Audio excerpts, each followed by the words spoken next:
Phase the First, The Maiden, Chapter 1. On an evening in the latter part of May, a middle-aged man was walking homeward from Shaston to the village of Marlet, in the adjoining vale of Blackmoor, or Blackmoor. The pair of legs which carried him were rickety, and there was a bias in his gait which inclined him somewhat to the left of a straight line. He occasionally gave a smart nod, as if in confirmation of some opinion, though he was not thinking of anything in particular.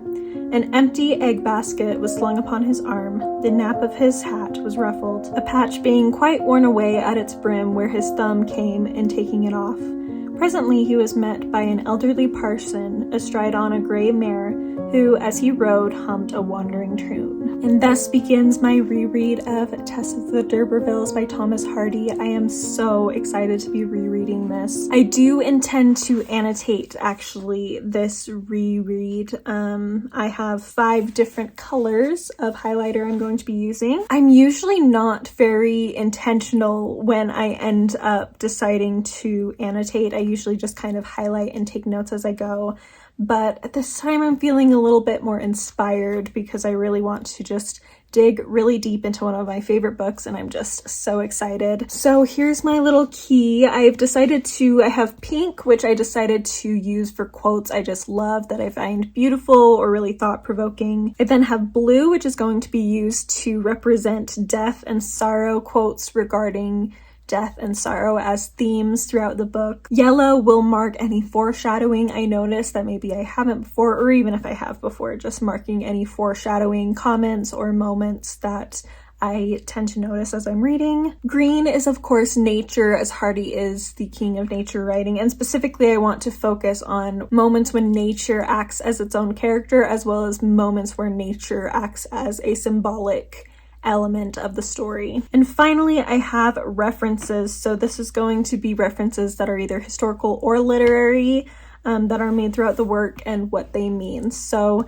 that is my plan with this. Yes, I'm very excited for this reread, and I will take you along with me through all my thoughts and feelings as I go. Okay, hi guys. So I just realized I had not updated any thoughts on this since I started Tess of the D'Urbervilles a few days ago. And I have now completed the first 5 chapters. So I am on chapter 6, haven't started that one yet. And I wanted to run through all of my thoughts that I've had so far. So like I said, I am highlighting based on color of different things. You can't see what I did a little bit there, but I thought I'd just run through the chapters chronologically, what's going on, and my thoughts on details within all of that. So the first thing that I noticed, so of course we start with John Durbeyfield, Tess's father, as he's walking down the road and he is stopped by a parson, and this parson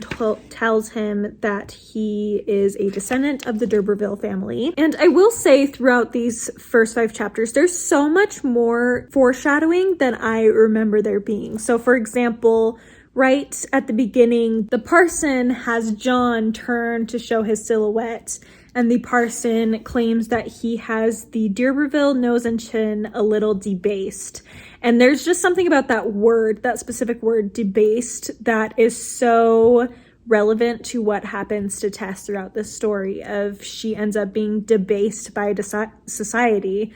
And so I thought that was such an interesting word to pick for that. And there's so many little moments like that throughout this that really show a lot about just a lot of foreshadowing, a lot of symbolism that connects back to what happens to the story later. Even this beginning line too, it's a reference, I marked it as a reference, but it also really shows some foreshadowing where the parson says, "Chasten yourself with the thought of how the mighty are fallen," or "how are the mighty fallen," which again really connects to what happens to Tess. Additionally, that particular line really reminds me of the poem Ozymandias by Percy Shelley. If you haven't read that poem, definitely do. It's not very long and it's just a really beautiful poem. But it is a poem that I associate with Tess of the D'Urbervilles because in the film adaptation and the miniseries adaptation, Tess actually quotes that poem while in a lesson at the beginning of the story. And it just is so representative of her experience, and it very much falls in line with that quote. So I thought that was really interesting and beautiful. Like I said, it's a beautiful poem, so definitely look it up if you haven't ever read it before. Then we continue to get a lot of foreshadowing. There's several times that John Derbyfield says that he has the grandest skeletons in all of the county, and that's just very dark and really brings in that theme of death, but also again foreshadowing as they later have really legitimate skeletons in their closet, as far as Tess ending up committing murder later on. Then we go into meeting Tess, where Thomas Hardy does his classic thing where he starts really far out. He describes the landscape, and it's described as very closed off, this valley that they live in, surrounded by mountains. It's a little bit dreary, and I feel like that definitely comes into play too in the way the community reacts to Tess's suffering and to her having a baby outside of wedlock. They are very close-minded and very unkind and unhelpful, and that is really shown in the environment that they live in, which I thought was beautiful. Just a way of Hardy showing how the nature is kind of a character of its own, and it symbolizes what is going on in the story and what people are like in different locations, which I think is really beautiful and wonderful. Additionally, we start out big like that, as Hardy does, and then he zooms in on these girls who are walking for a May Day dance. And even here we get this theme of death, even in the description of the dresses they're wearing. So Hardy describes the different shades of white that they're all wearing, and one of the shades he describes as cadaverous, and it doesn't make it clear whether or not Tess is wearing this particular shade of white, but it is very within that theme of death, which I think is just very interesting. Apologies for how many times I say is very interesting or is very beautiful, because that's probably going to just keep happening. I'll try my best to avoid those terms where I can, but you know, it's a thing. Going back to what they're wearing, it also describes Tess as wearing a red ribbon in her hair, and she's the only one of the white company who could boast of such a pronounced adornment. Now, that also is very foreshadowing to me, because right now that blemish almost of red against all the white right now is beautiful, but later on, the thing that separates her then is not nearly as beautiful. It's not nearly something to be proud of. And so that transition is very stark when you read that line after knowing exactly how everything goes. Then Tess goes home, and her mother is actually singing a song about a woman who is lured into the woods and by a man, and they end up having a relationship, an intimate relationship, a sexual encounter in those woods. And so it's very dark and eerie that her mother is seeing that when Tess gets home. Again, another sign of foreshadowing. There's even more later on. We have someone in the pub or Rolliver's Inn, where the parents, Tess's parents, are drinking together, and someone else in the tavern ends up making a comment that Tess needs to be careful not to get pregnant out of wedlock, basically. I can't remember exactly what was going on. I believe that Joan, Tess's mother, is discussing her plans for Tess to go meet with the local D'Urberville family, and other people are overhearing this, and one of the fellow customers ends up making a comment that she needs to be careful, which of course is very obvious foreshadowing. I also loved this little paragraph. It's, well, not the full paragraph, most of it discusses what it's like to live in the the Derbyfield household and how that impacts all of them, but I think it also impacts Tess in particular in this story.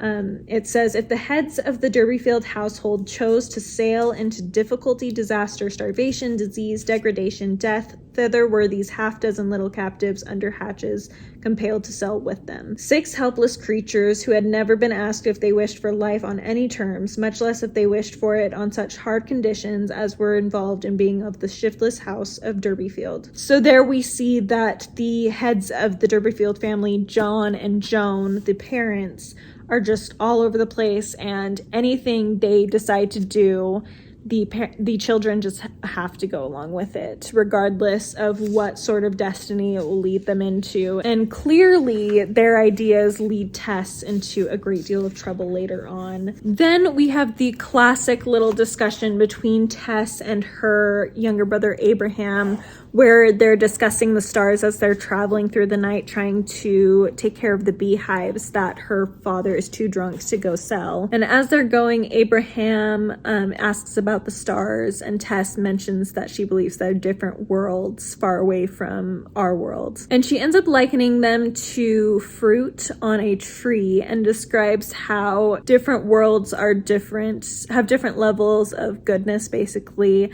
that there are some splendid ones and some blighted ones, and she says that they live on a blighted one, that we live on a blighted one.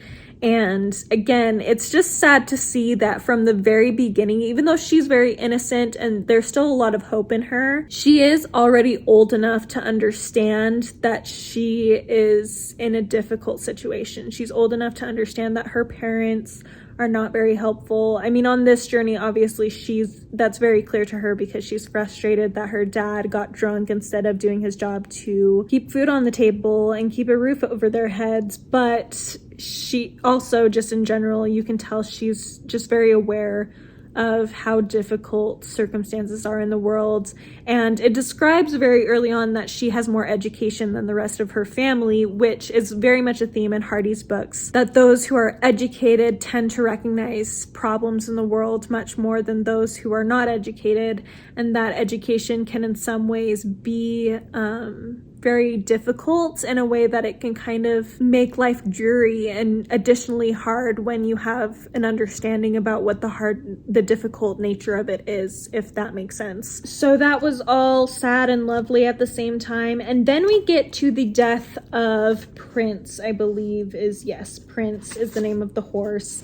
And I did not realize how much foreshadowing was in this scene. I mean, generally you can kind of see it if you think about it. I mean, Tess accidentally has the horse killed, and later on she literally kills Alec. But there's so many little details that feed into the imagery that occurs when Alec is killed as well. First of all, Prince is stabbed in the chest, which is where Alec is stabbed later at the end of this book. It's also described that the blood of the horse, let me see if I can find it. Oh yeah, it says the huge pool of blood in front of her was already assuming the iridescence of coagulation. Prince lay alongside, still and dark and stark, his eyes half open, the hole in his chest looking scarcely large enough to have let out all that had animated him.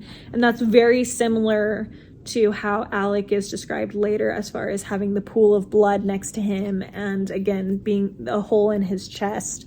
So that's a very symbolic. And then at the end of that chapter, she describes herself. It says her face was dry and pale, as though she regarded herself in the light of a murderess. And later on, she literally becomes a murderess. So there's that for sure. And then the other thing that I just loved, the last chapter I read was where she meets Alec. So she goes because her mother kind of guilt trips her into going, even though she thinks it's a dumb idea, basically, but she feels really guilty for having the horse killed. So she ends up meeting Alec, and there's a lot of interesting symbolism and foreshadowing in that scene. I have it all marked, all that yellow you can see. But there's a portion where he asks about the dead horse, or mentions the dead horse, and she said, "I killed him." And it's so eerie reading that because she later says the exact same words about Alec to Angel. So in this moment, she's saying to Alec, "I killed him." And later she says, "I killed him" about Alec to Angel. And so that was very eerie to read as well. And then there's this paragraph, which is just heartbreaking in so many ways. I'm going to read it to you so you're as pained as I am. So it says, "Thus the thing began. Had she perceived this meeting's import, she might have asked why she was doomed to be seen and coveted that day by the wrong man, and not by some other man, the right and desired one in all respects, as nearly as humanity can supply the right and desired, yet to him who amongst her acquaintance might have approximated to this kind, she was but a transient impression, half forgotten." So of course earlier we did have Angel meet her.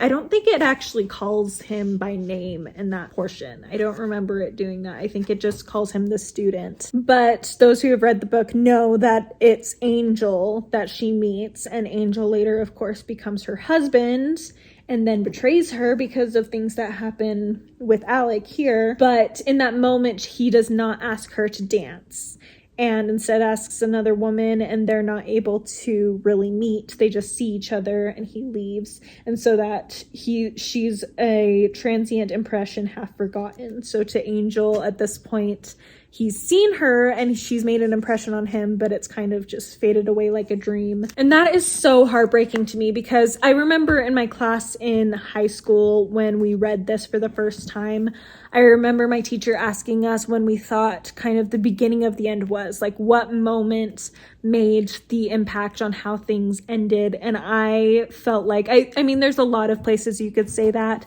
but I think probably the biggest one, or one of the biggest, is when Angel does not ask Tess to dance. Of course, we don't know exactly what would have happened with that. We don't know where Angel's head was at during this point, but it's safe to assume that there's a high chance that if they had met at that moment, then she may have never even met Alec, or at least not had any reason to fear him as much as she does. Because if Angel had met her and they had been swept away by each other and fate had treated them more kindly at that moment, then yeah, maybe nothing else would have happened. Maybe they would have been married and lived happily ever after, and it would have been the end of that. It would have been a sweet little story, and that's it. But alas, he did not ask her to dance. He asked someone else, and then he left, and it is really sad to read. So anyway, this clip is almost 20 minutes long. I knew this vlog was going to probably be pretty long, but I still need to keep myself under control. So we're gonna stop there. I think,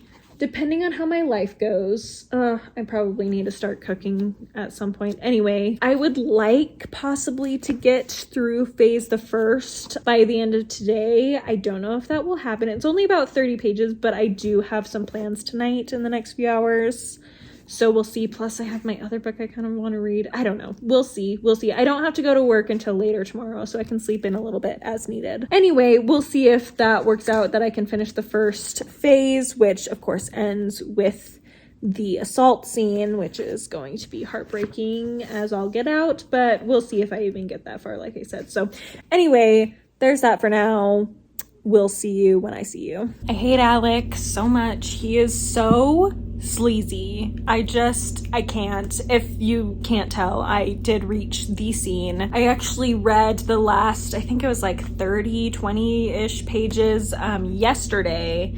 And so it started off with him taking her away in his carriage, and then ended with the scene where Tess is raped by him. So it's very interesting reading this, because in the film adaptation, the miniseries adaptation, I feel like their time together, like getting to know each other, so to speak, after she gets hired and is hanging out there, is a little bit more drawn out in the adaptation. I think Alec is fleshed out a little bit more. We get to know him a little bit more as a more well-rounded person. That being said, I don't know if I really necessarily like that about the adaptation. In this, he just ends up being like, we mostly just get these mildly creepy scenes with him where he's really stalking her. Like, you're able to tell very much. Obviously, we have the whole scene where he's driving super fast on the carriage and Tess wants him to slow down and he refuses. Unless, of course, she agrees to give him a kiss, and she does, but then she wipes it off and then he's upset and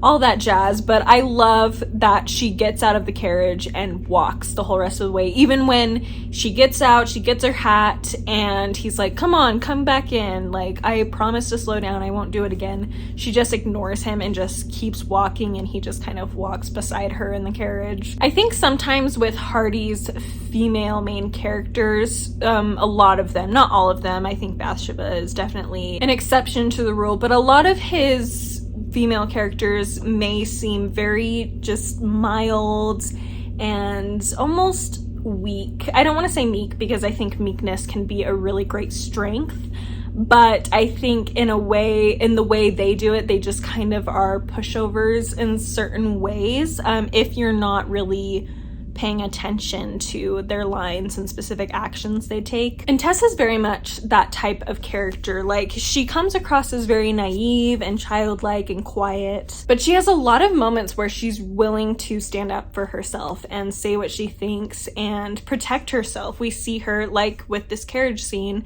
we see her stand up to Alec, and when he doesn't listen to her and isn't responsive to her polite requests to slow down, she ends up taking matters into her own hands and leaves the carriage and refuses to get back in, even though she's going to have to walk 6 miles. There's also a few different moments in here where her temper breaks out a little bit, but it's always sad because she lives in a society. I think this goes back to Hardy's theme of education, because in some moments she wants to snap back, she wants to refuse Alec certain things, but because of her greater education, she knows what is expected of a lady, and so she is torn between what society expects her to do in this situation and what she feels like she needs to do to protect herself. Even though she doesn't actually know what she's protecting herself from, she's naive enough to not fully understand what Alec is capable of, but she knows something's not right with him, and she feels like a bit of prey in his presence. She feels like he is a predator. You definitely get that sense reading it. And so it's really interesting to see that fight within her, but also heartbreaking because obviously we know that she doesn't win out. Her personal beliefs and desire to fight back doesn't win out in the end. Of course, there's also not much chance for that side of her to win out because she is sleeping when the event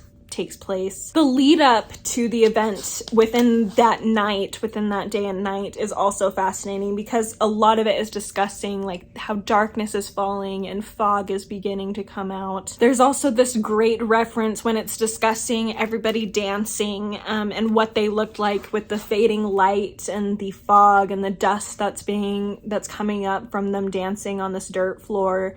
It says, the indistinctness shaped them to satyrs clasping nymphs, a multiplicity of pans whirling, a multiplicity of syrinxes, Lotus attempting to elude Priapus and always failing. Obviously, that's such a great foreshadowing line because those myths are all about these women being pursued by mostly gods and mythological men and trying to get away, but they are unable to, they fail. And so soon enough, that's going to be Tess. She's not going to be able to get away from Alec. Then just a few lines down, it says, could Trantridge in 2 or 3 short hours have metamorphosed itself thus madly? And again, that's just such a great line of foreshadowing because this has shown how this place can change in just a very short amount of time. And we know that for Tess, it's going to change even more before the night is over. It also discusses how Tess is very aware that there are dangers out in the night, and that's why she's waiting for people in the first place. She's hoping to be protected by staying and waiting for her fellow workers, and yet in some ways that's what ends up leading to her downfall, is waiting for them, whereas if she had just gone, she might have actually been safe. And it's a very interesting contrast there. Then we see Alec for the first time during this dance, and it describes him. It says that she looked around and saw the red coal of a cigar.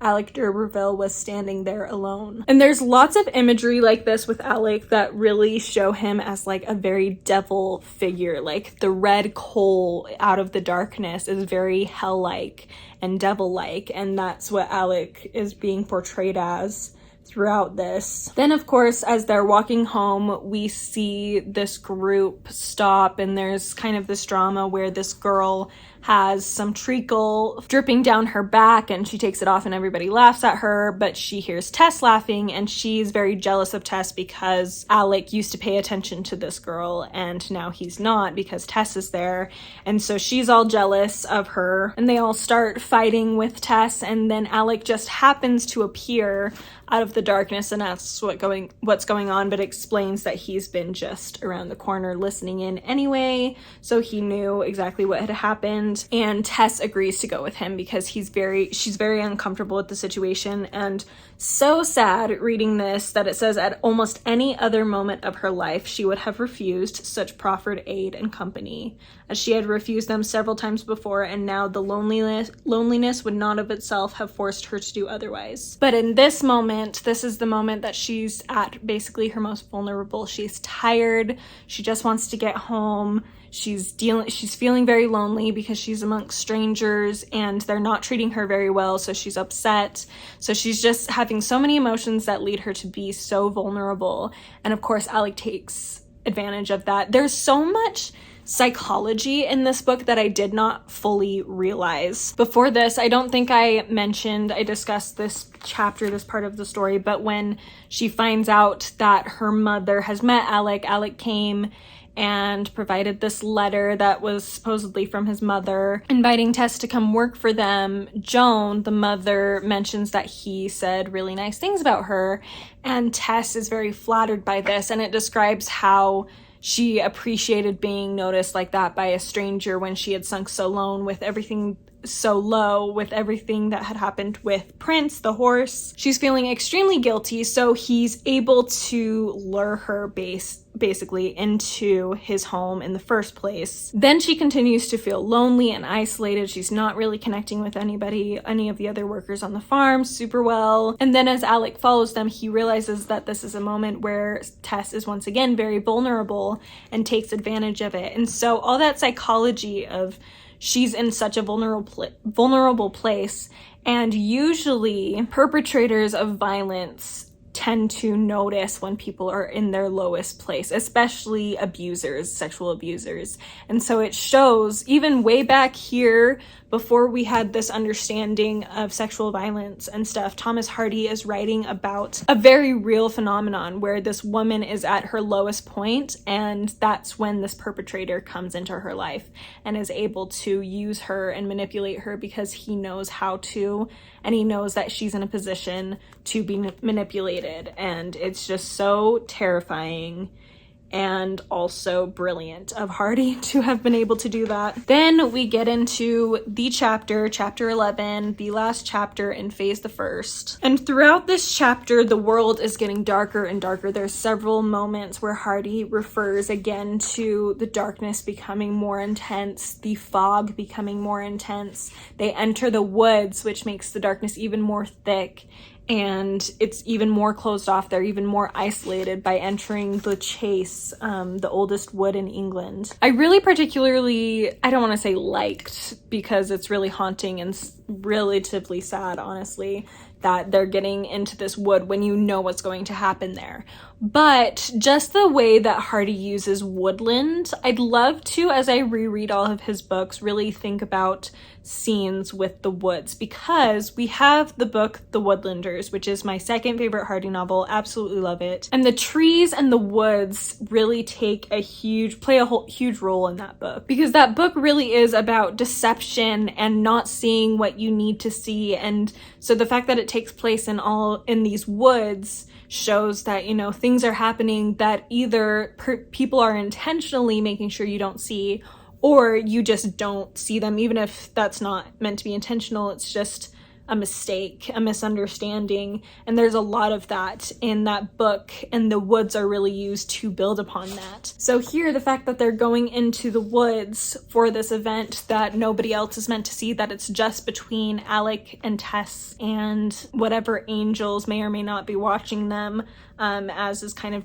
addressed at the end of the chapter. The fact that this event is so closed and nobody really is able to see it is what causes Tess so much pain later, because people aren't willing to just believe her or understand her, really. They just see a woman who is pregnant out of wedlock, and so that's all that matters to them and to society. And perhaps if this event wasn't so secret, and just the event of the action of sexual relations in any way, sexual violence and just normal healthy sexual relations, the fact that they're so quiet about that it's so taboo to discuss it, almost makes it more possible for these sorts of things to happen, because people don't understand and they're not able to process exactly, or really see, if you know what I mean, see the truth of these events. And finally, we have the actual event, and I wanted to highlight literally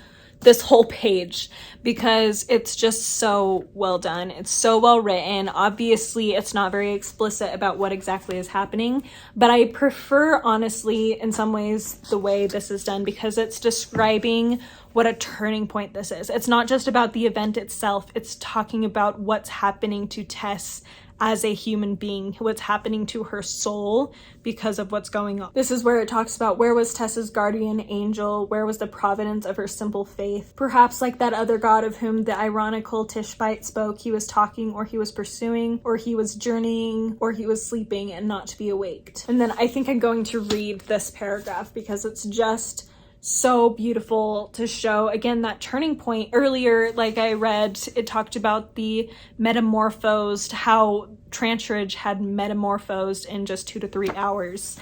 And this is really building off of that idea. Here it says, why it was that upon this beautiful feminine tissue, sensitive as gossamer and practically blank as snow as yet, there should have been traced such a coarse pattern as it was doomed to receive. Why so often the coarse appropriates the finer thus, the wrong man the woman, the wrong woman the man. Many thousand years of analytical philosophy have failed to explain in our sense of order. One may indeed admit the possibility of a retribution lurking in the present catastrophe. Doubtless some of Tess d'Urberville's mailed ancestors rollicking home from a fray had dealt the same measure even more ruthlessly toward peasant girls of their time.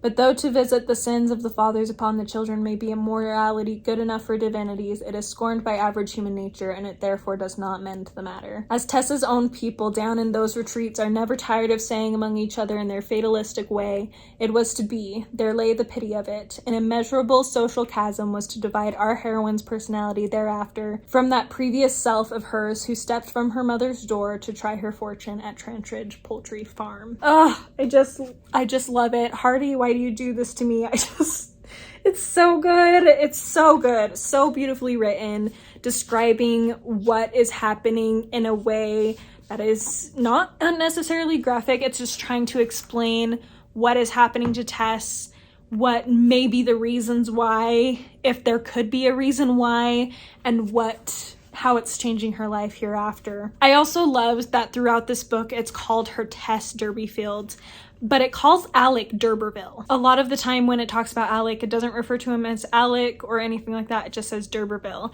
And now in this moment, Tess is called Tess d'Urberville as opposed to Durbeyfield. And so it's almost like Alec has claimed her, like she is Alec's now.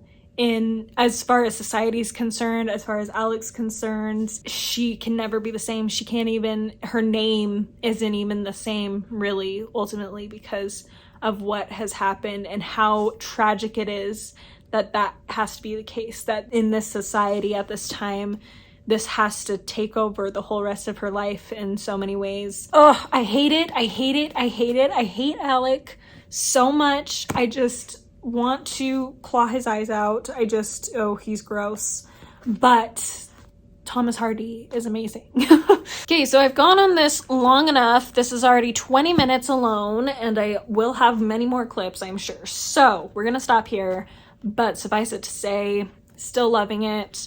I will be reading another few chapters hopefully tonight. We'll see. I do want to get through another book I'm working on, but yes, that will be continuing to happen. So yes, that's all I have to say right now. All right, so I ended up reading the entirety of Phase the Second in the past couple of days, primarily yesterday, which was the 19th of May, and it was really heartbreaking, of course, and also beautiful. So many things I noticed this time around. So we start off with Tess leaving Trantridge. She ends up heading back home, and on her way, Alec ends up following her. There were a lot of key descriptions of the nature and the landscape that Tess was walking through. For example, it starts off with discussing how the yellow luminosity upon the horizon behind her back lighted the ridge towards which her face was set. So it starts off describing her with her back to the sun. So she's turned away from the light. She's headed,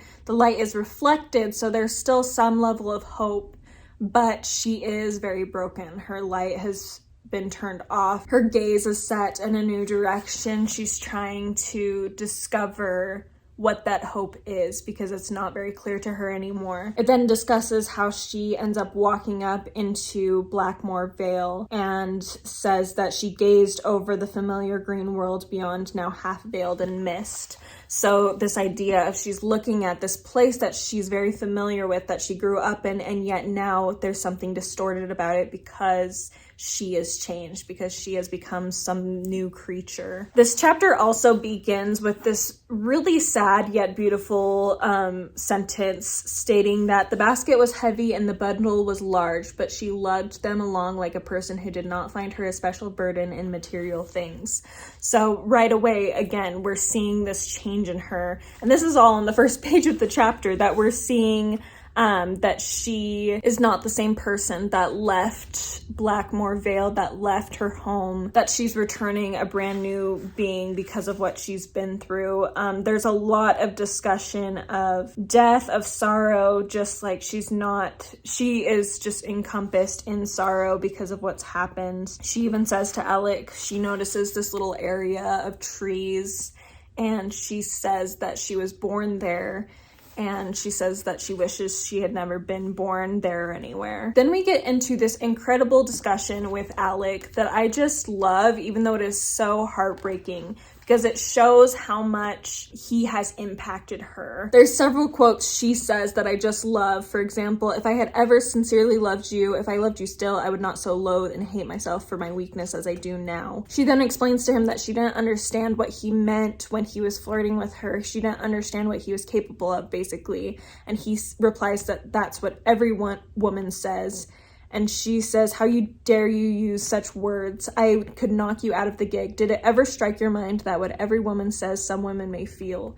And I love that so much. It just shows a little bit of the strength, not only of Tess, but of women in general, of just how ignored their feelings so often are. And also just the fact that she says that shows how much more comfortable she is with Alec now that he's already taken everything from her. She's not afraid of him anymore. She's willing to fight back. She's willing to talk back to him in ways she probably wouldn't have before because she's not afraid of him anymore. And she doesn't necessarily care to look like a lady in front of him anymore because she's like, you've already seen me at my worst because you've taken me there. So I don't care what you think of me, basically, at this point. She then also says that she will not take anything from him, that she's not going to turn to him for any material goods because she doesn't want to be his mistress. She uses the term creature, and she just says, I refuse to do that. And I feel like this whole conversation shows Tessa's strength of character, despite all the sorrow she's been through. I feel like it really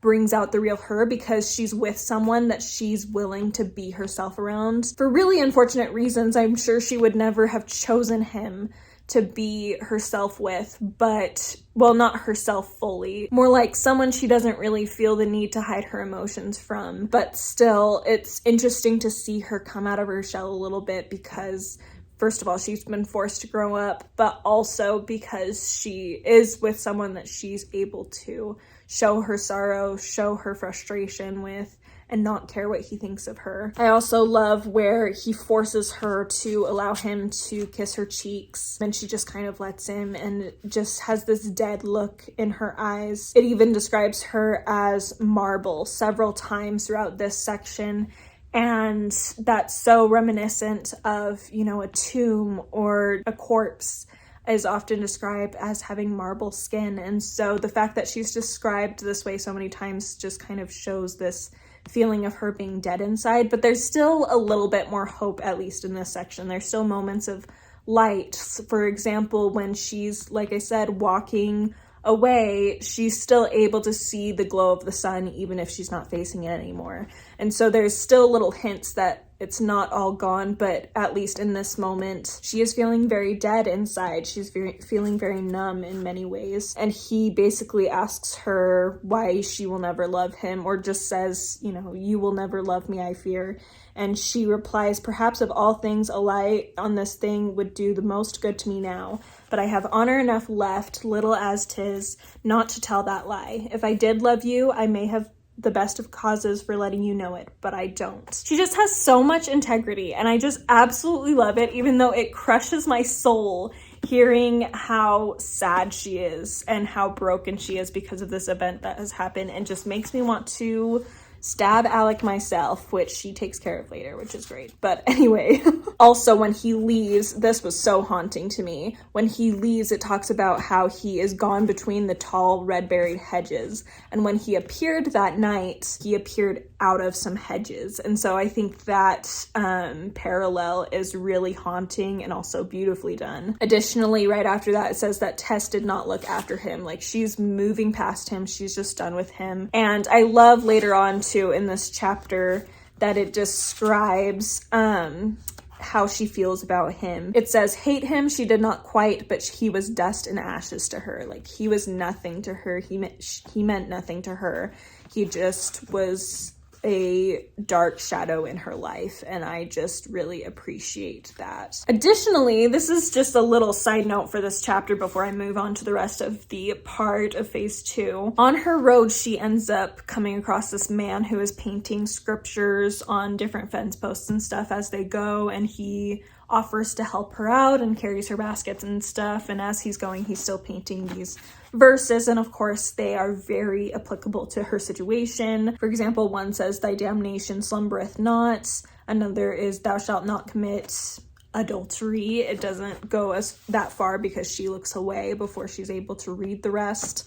But you know what it's going to say. So basically she's just getting slapped in the face a million times and getting salt poured in every wound. But this was really interesting. This man that is painting these things ends up saying that a Mr. Clare of Emminster is doing a sermon nearby, and that is such a great foreshadowing because Mr. Clare is Angel's father, and is also, he also talks about how he began the work in me. So this Mr. Clare has done the work in this man, and that's what happens with Alec later. Alec has the work done in him by Mr. Clare as well. So a great deal of foreshadowing in that little paragraph, and something I would definitely have missed, or I did miss the first time I read this book. Then we continue on with it discussing her just coming back into the town, what people think about her, and what her parents' reactions are. Unfortunately, her mother is not very helpful or kind.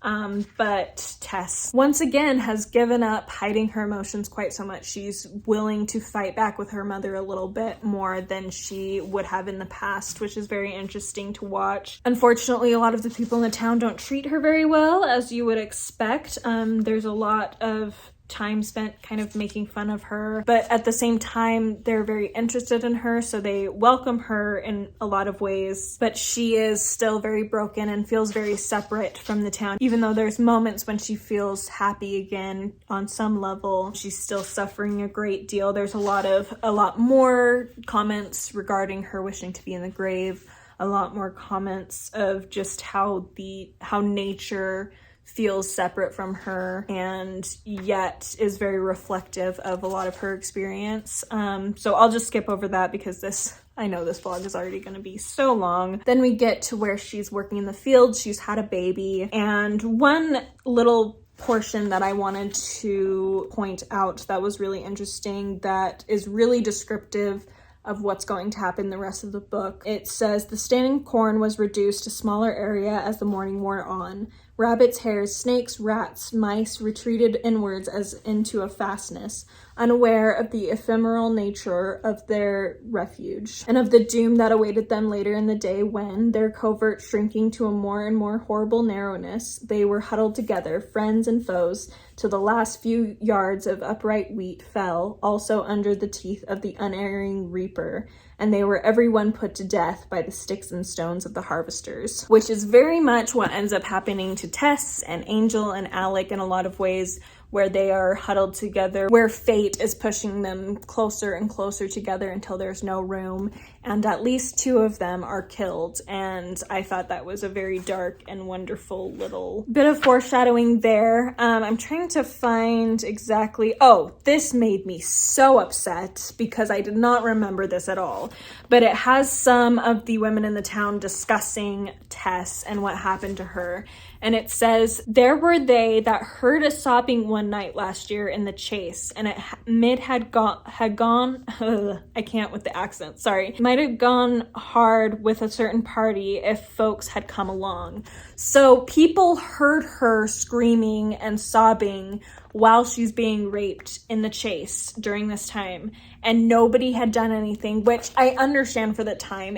This whole book is very reflective of how it would have been treated at the time, and at the time it would have been ignored like that. People would have noticed, but nobody would have done anything, because what do? He's a wealthy gentleman. Like, you can't stop him without getting potentially in trouble. But it still made me very angry and upset reading that, realizing that there were enough people that heard, or at least a few people that heard, that rumor has spread about hearing this event and nobody doing anything. And so they all know that it's not really her fault, which I kind of like, kind of going off a little bit on that. In the adaptation, it seems like everybody is just against her and just doesn't like her, but I like that this points out that people in this town, though they do look down on her in a lot of ways, because that was the time, that was the social expectation that this was wrong and whatever, but they were at least on some level aware that it wasn't really her fault, and they recognize that it's really sad that she went through that and that she now has to deal with the consequences. So I kind of appreciated that, especially like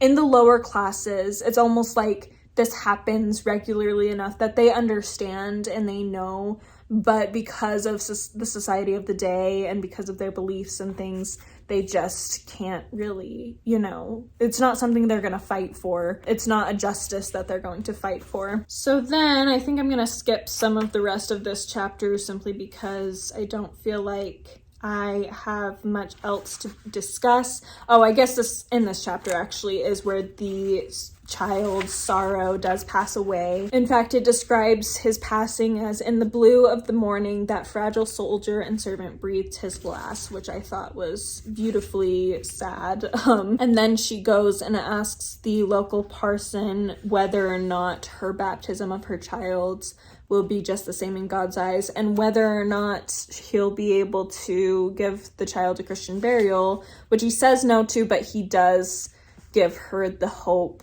that it will be just the same. Her baptism of him will be just the same in God's eyes, which is very kind of this parson, and I appreciated that little interaction between the two of them. It continues on with her just discussing her sorrow and suffering, but also discussing how she wants to break out of this sorrow and break out of these consequences that she's having to suffer. And so she talks about wanting to go away, and she decides to move to a dairy farm that's not too far away that has offered her a position as a dairymaid.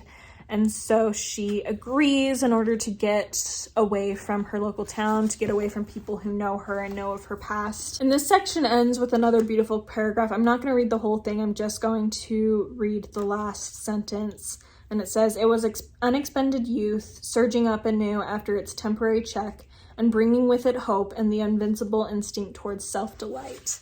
So I like that this phase ends with that quote, that sentence, because phase the third is probably the happiest part of this whole book. Phase the third is where we have Angel and come in and Tess and he have a romance, which on reread it's a little less happy because you know what Angel ends up doing later on, but it still offers a level of reprieve to Tess and to the reader, which is just so valuable. And unfortunately, the rest of the book kind of tears that all down, like I said.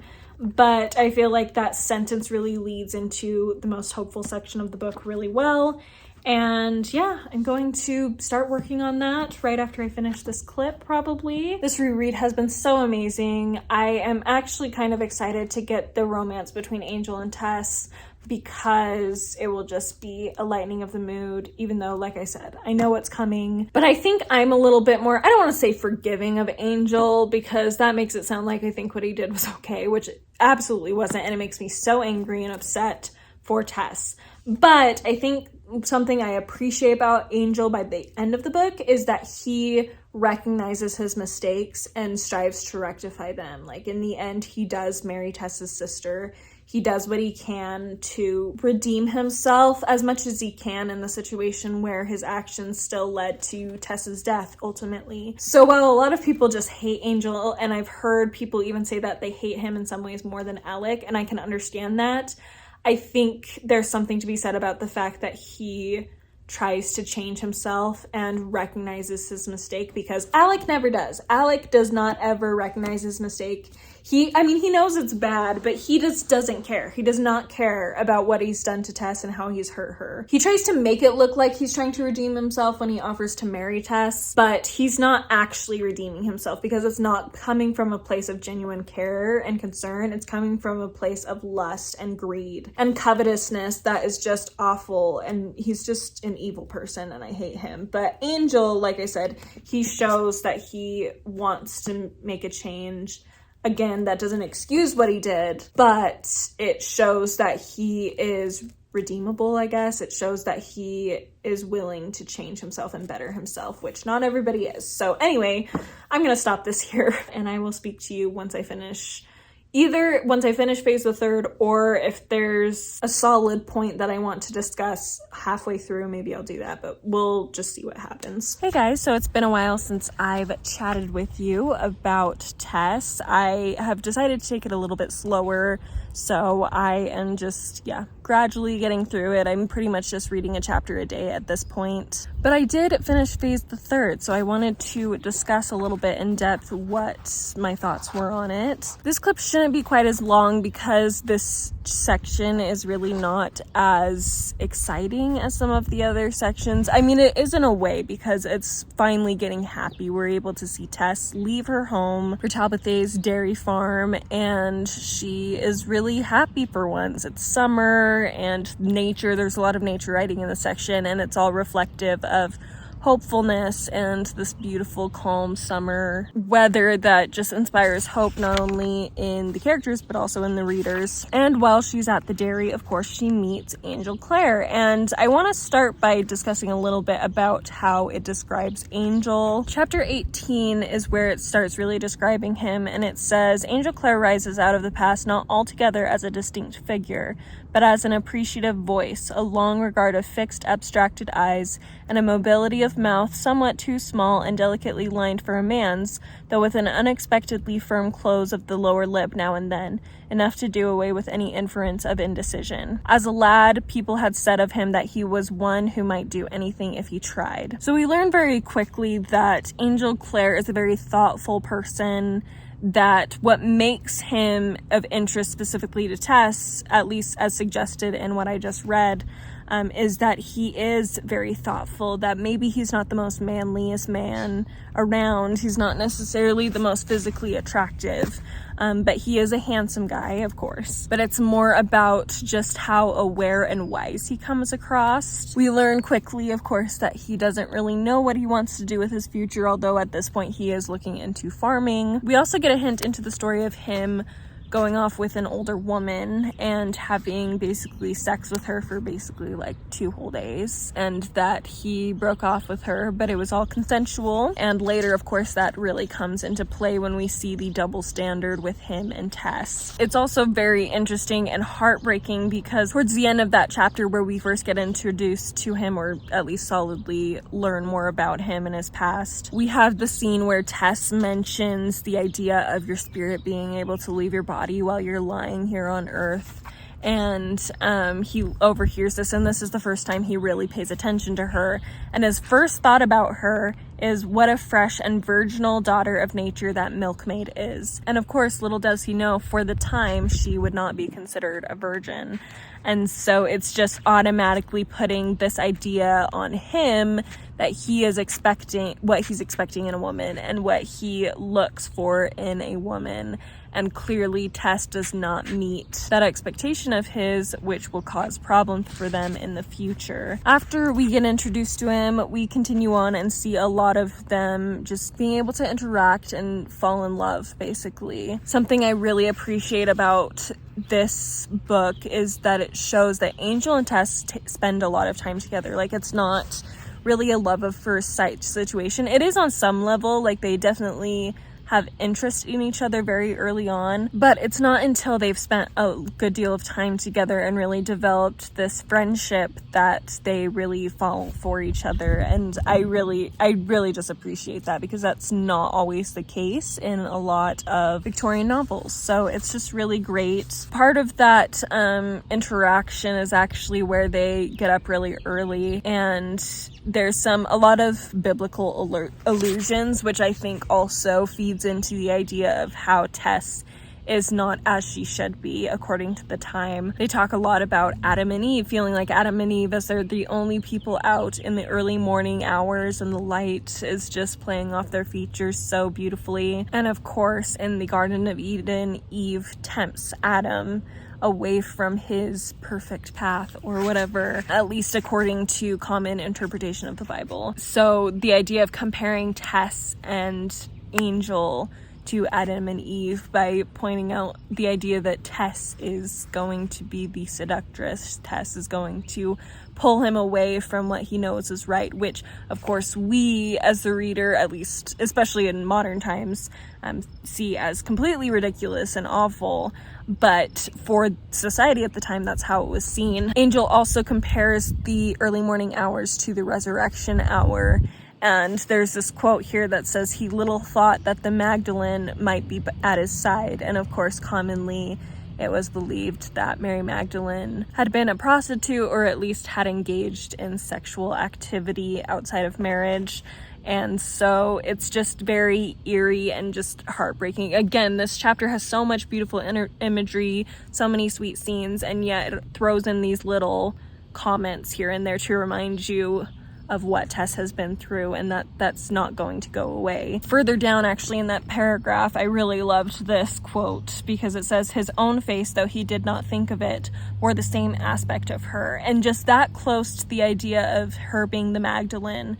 And later, of course, we find out that he has engaged in sexual activity outside of marriage with an older woman. It was completely consensual, so definitely a very different circumstance, where he was more at fault, I would say. And so in a way, they have a similar tale to tell, and yet he doesn't think much of the fact that they are so similar. And so in this case, of course, it's about how the light is playing off of their features, but in the future, it will be about their pasts and how they actually have similar aspects to their pasts, and yet he sees himself as different from her. Okay, I don't want this clip to be too long, because all my clips so far have been so long, and I already think I'm going to have to split this vlog into 2 parts. But we have one of my favorite scenes in the whole book where water is covering the path to church, and the girls, Tess and the other Derry girls who are also in love with Angel, end up being stuck, and he carries them across.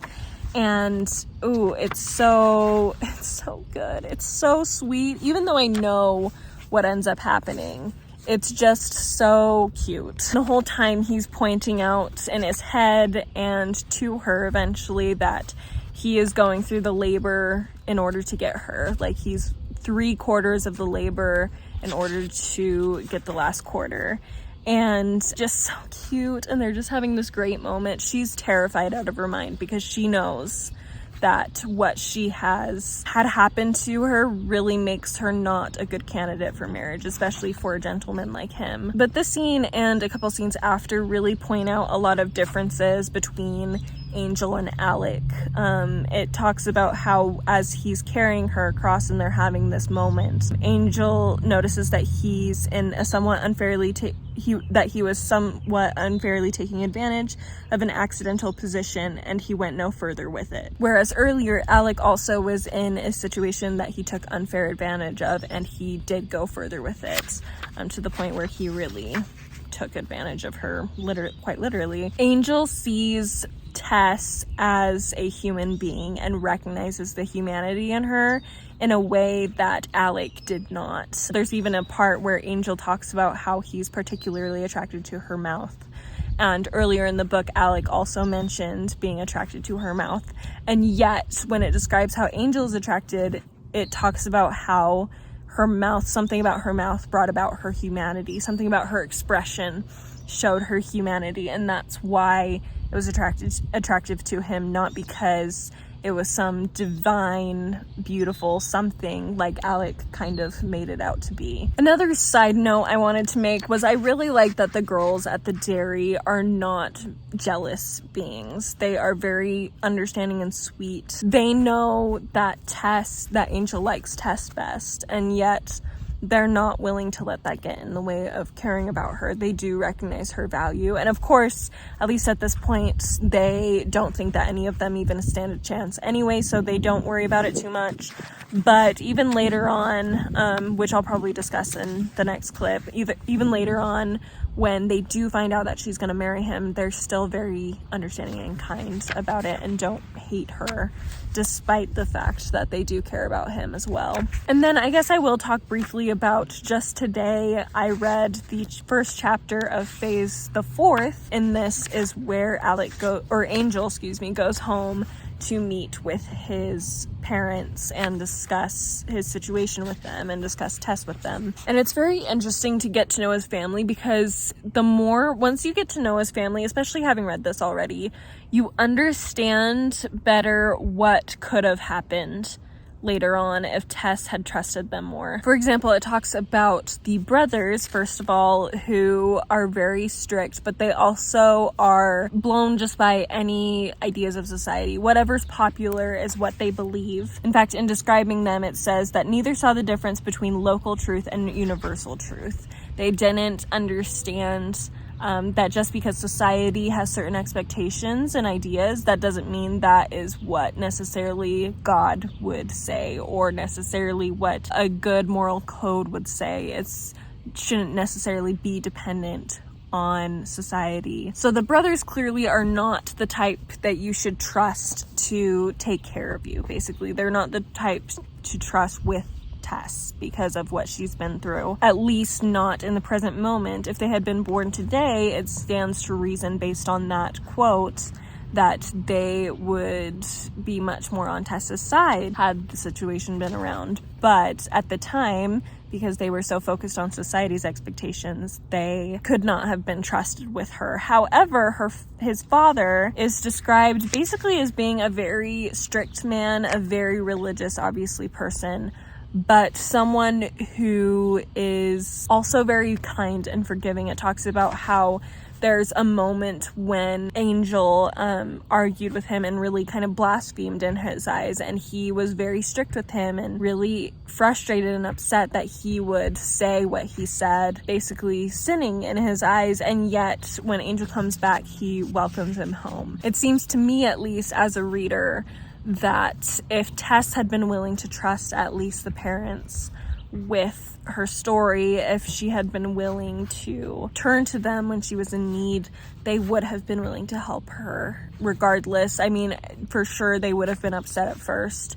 Once Angel told them what exactly had happened with her, they would have been upset. They probably would not have been necessarily the kindest, but they would have been forgiving. They would have moved on, which just makes it so sad when there's opportunities for this family to come together and things could have been worked out, and yet Angel and Tess both decide to take care of things a different way and that just leads them to tragedy. So that is where I'm at. I will probably update you once I finish the 4th phase, unless I really want to say something before that. Hi guys, so it is the 15th of June, and I have just finished part the 4th, The Consequence, in Tess of the D'Urbervilles, and this was such a great but really heartbreaking chapter, I must say. Quick overview of this chapter. This chapter begins with, I think I mentioned in the last clip, that it starts off with Angel going home to his parents to ask their permission to marry Tess.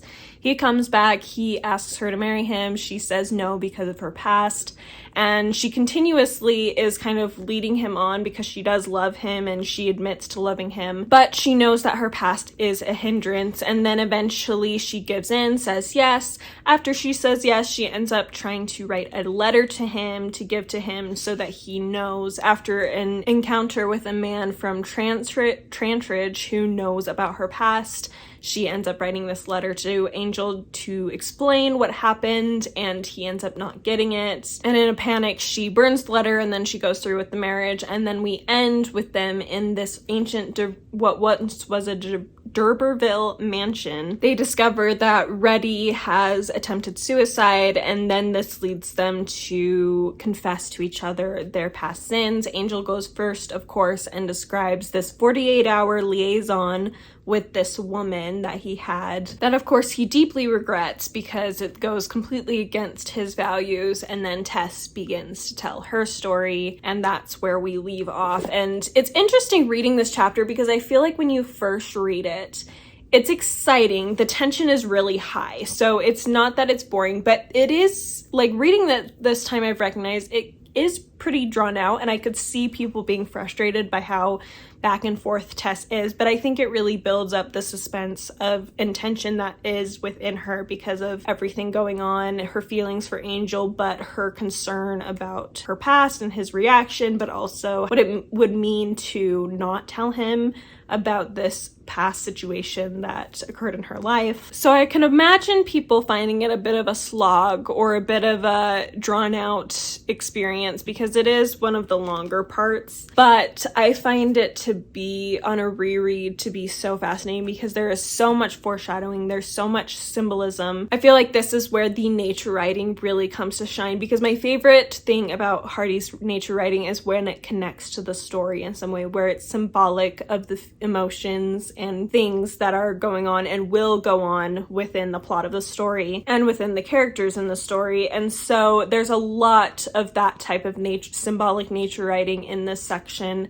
There's a lot of, I mean, it's summer, but it's reaching the end of summer and then autumn. It's beautiful that it's so bright, but it discusses mist in the shadows. And another example of this is that when Angel really, I believe it's right when she's about to say yes, right before she says yes, there's a full moon. And you know that, yes, it's a beautiful full moon, that's amazing. But after the full moon comes the waning. So it's really building up this idea that we've reached this point in the story where it's a full moon, Tess is at her greatest happiness, she's accepted Angel, it's so exciting, and yet things are going to start to wane after this point. There's also a lot of references back to the idea of living on a blighted star that was early on in the book when Tess is discussing with her brother how she sees the stars and that they live on a blighted star. And for example, there's a description of the little railway station as a poor enough terrestrial star of more importance to Talbotheus, Derry, and mankind than the celestial ones to which it stood in such humiliating contrast. Then while in the D'Urberville mansion, it describes how the necklace that Tess receives from Angel's parents, that was a gift from his godmother before she passed, that those wink like stars. And so it's bringing it back to the idea of stars and being on a blighted star. And I love that it connects itself to Tess. She's wearing this almost starlight. And now it's like she is a blighted star. It's not just the world they live on, but she herself is now being compared to this blighted star. I should mention too, with the railway station, that's when she officially accepts Angel, is at this railway railway station. So the fact that it's being compared to a star, a poor terrestrial star, just adds that sorrow to what should be a really joyous and happy moment within the story. At this point too, there's a lot of moments where Angel actually starts, whereas before, I think I mentioned in my last clip, Angel had many moments where he's being compared to Alec in a way where he's the opposite of Alec. He's not like Alec. He's not the same. And yet, starting at the beginning of this fourth part, there are little moments where he's doing the same thing Alec did. For example, when they're going towards the railway station, it is raining, and he's driving the, what is it called? I don't know, the carriage of some kind, and because it's raining, it's cold, and so he has her creep closer it says, creep close to me and perhaps the drizzle won't hurt you much. He wraps them both in this sailcloth, and that's very similar to, obviously with Alec, it's a little bit different in the fact that he's driving really fast and he tells her to come closer to him, to wrap her arms around him. He takes advantage of the situation. Of course, in this case, what sets Angel apart is he's not purposely causing this to happen, but he is taking advantage of the situation. And so we are seeing that he is becoming, or at least we're noticing more about him that's similar to Alec, which is scary because it's hinting at future pain that he causes Tess as well. Additionally, he starts using terms for Tess like bewitching. It starts discussing how he notices her mouth. It discusses how he views her in a more supernatural light. He calls her a flirt, which is what Alec does as well towards the beginning. And so it's very heartbreaking to see this change, maybe not really a change in Angel, but a greater clarity of who Angel is as a person, because yes, there are differences from Alec. He's not the same as Alec, but he has some similarities. He's starting to appear more like him in certain respects, and that leads us into obviously him betraying her later on. There's also a reference back to when she discusses the idea of days rising up before her, of anniversaries, and the day on which she shall die being the biggest. And it discusses her wedding day as one of these great days that is coming. And so it's interesting just to see that reference back, and especially because we know by the end of this book that she does die. Additionally, the fact that she sees the dates as big when they are important, but also very heartbreaking, and that death is the greatest day of them all. And yet this wedding day is seen as very big. And so obviously it's a very important day, but it also can be seen as a death of her opportunity for happiness that is rising in front of them.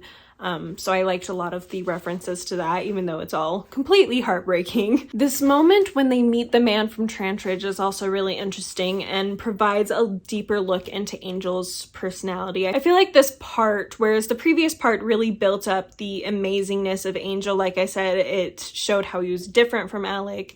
It showed a lot of good qualities in him, but now we're beginning to see some of his weaknesses, and that leads into future events that occur. So for example, when they meet this man from Trantridge and he insults Tess and Angel overhears it, it says, before he had considered anything at all, he, Angel, struck the man on the chin. And then it later says that he gave the man 5 shillings to plaster the blow. And that just shows how Angel reacts to things, reacts to very emotional events. And in that moment, we're able to see that he's willing to act fast, and then he tries to cover up what he did, what he's doing. And later on, we're able to see him very quickly abandon Tess. He very quickly gives up on her. He's very reactionary in that way. Yes, he has several days, but with that much emotion, all the decisions made in that time are very reactionary, as opposed to really thinking about it and taking stock of the situation and being more careful. And then he gives Tess money as he leaves her. And so it's very similar to, yes, this event with this man from Trantridge, where he quickly punches him, and then as an apology, he just pays him money, and that's how he takes care of it. And so we see that same thing with Tess later on. It also discusses not long after that night he has a dream that he's fighting this man, and he ends up having an episode in his sleep where he's kind of I want to say sleepwalking, but you know, he's acting in his sleep. He's acting out his dream, and we get a hint of that where later on he does that again with Tess in a very heartbreaking scene that I'm honestly very excited to get to. It's also really sad because throughout a lot of this, Angel discusses how he recognizes that Tess is so dependent for her happiness on him, and that she loves him so much, that he really holds so much power over her. And he mentions that he knows that he shouldn't just throw that away, that he should be very careful with her. But of course he fails in doing that later on. He fails to be as careful as he should be. And so it's interesting that there's been several times throughout this part that he says things like that or thinks things like that. So we know when he does abandon her that he has some level of awareness of what he's doing to her. He just doesn't care because he's more concerned about himself and his own reputation and his own view on what's right and wrong, that he's not willing to truly care for her needs, that he cares more about himself than he does for her. Then of course on the day of the wedding there are a lot of sad foreshadowing moments. So for example, there's this old coach they're driving in, and Angel explains that, well, Tess says that she recognizes it from somewhere, and Angel said, maybe it reminded you of the old legend about the D'Urberville clan, which she, of course, doesn't really know about. And he explains that there was a D'Urberville man who committed a horrible crime in his coach. It doesn't explain what this crime is, but we can assume it was probably murder or some sort of violent act. And it says that since then, every time a D'Urberville sees this coach in a dream or something, that it is a bad omen of something. And he doesn't explain what it is. But Tess asks, is it when we are going to die, Angel, that members of my family see it? Or is it when we have committed a crime? Which is such a perfect sentence because both happen. Both happen to Tess. Tess commits a crime, a dreadful crime, and then she dies for it. And so it really could be a hint at either of those. Angel doesn't clarify, but clearly it ends up being an omen of both, at least for Tess, which is so eerie. It's also interesting in this moment because Tess says thinks a couple things as they're driving away from the church. Angel ends up pointing out later when he's angry with her about keeping this whole event with Alec a secret. She says, was she not more truly Mrs. Alexander d'Urberville? And then she says, oh, my love, why do I love you so? For she who you love is not my real self, but one in my image, the one I might have been. And I believe, I'll have to wait and see, but I'm pretty sure Angel says very similar things to her when he finds out, that he says, who's to say that you're not more Alec's wife than mine? And then he also says something about how she is not the same Tess that he loves, and that she is in her image, but she isn't her. And so that's very similar, to what Tess is thinking now, which just makes it even more heartbreaking because she understands him so well. She thinks like him. And so, she loves him so much that she follows his example. She's learned so much from him. He really is kind of a god-like figure to her. And so we're able to see right here that she understands him perfectly, to the point where she herself thinks things that he would think without even realizing it. Then, of course, we have the cock crowing 3 times, which is a really bad omen because it is in reference to Peter's denial of Christ 3 times in the Bible. Of course, they end up thinking that is an omen of Reddy's attempted suicide, but we know, of course, that the fact that it's happening right there with them is a sign of Tess and Angel's marriage having issues and Tess herself ending up in a horrible situation. Then, while they are in the house, there's this beautiful nature writing. I haven't been able to read very much because there's so much in this part, and this clip is already super long. So I'm just going to read this to show you another sign of how nature reflects what's going on in the story. It says, with the departure of the sun, the calm moon of the winter day changed. Out of doors there began noises of a silk smartly rubbed. The restful dead leaves of the preceding autumn were stirred to irritated resurrection and whirled about unwillingly and tapped against the shutters. It soon began to rain. I love that so much in the fact, the word choice of this, the restful dead leaves of the preceding autumn stirred to irritated resurrection. So we're seeing these dead things coming to life. And so that's what occurs, of course. These events that even Tess's mother points out are gone, they're over, it's past. More specifically, the assault of Tess by Alec and the birth and death of her child are over and gone, and yet they are coming back. They're being resurrected this night. Again, the wording Hardy uses for that is just so perfect. And then I'll just end with this, just as Angel is explaining what happened with this woman, he explains beforehand, he says, I admired spotlessness and hated impurity as I hope I do now. And so we're able to see right before she tells him, he admits that he still hates impurity, or what he sees as impurity, that he loves the idea of spotlessness, which is always interesting to consider when you think about how within Christianity, the idea is that Christ suffered and died for the sins of all mankind because it was going to be impossible for any of us to live a spotless life. And so the fact that he's so hung up on that, and the fact that Victorian society at the time was so hung up on that, is an issue that Hardy is pointing out in this book, that it's impossible to be spotless, and that everybody has a past, and men and women have pasts, and that there shouldn't be this double standard, and that we should also be willing to be understanding of the weaknesses and hardships of others. And that's where I'll end discussing part the 4th, and I will be going into part the 5th, which is called The Woman Pays. And I'm really excited, but also really sad because I have finished the happy part of the book, and the rest is all just, again, the waning of the moon. It's all going to be sad. So yeah, that will be great. I will end this clip here and update you with my more thoughts when I finish part the 5th. Hey guys, so it is the 1st of July and I have finished part the 5th in Tess. So I wanted to run through some of my thoughts. A lot happens in this section. So quick summary, we start off, Tess has told Angel what happened to her in the past with Alec, and it is a big fiasco. Of course, we're hoping, especially first time reading through, you're hoping that maybe he will accept her and it will be okay, and maybe the rest of this book is going to have just other problems. But alas, that is not how it goes.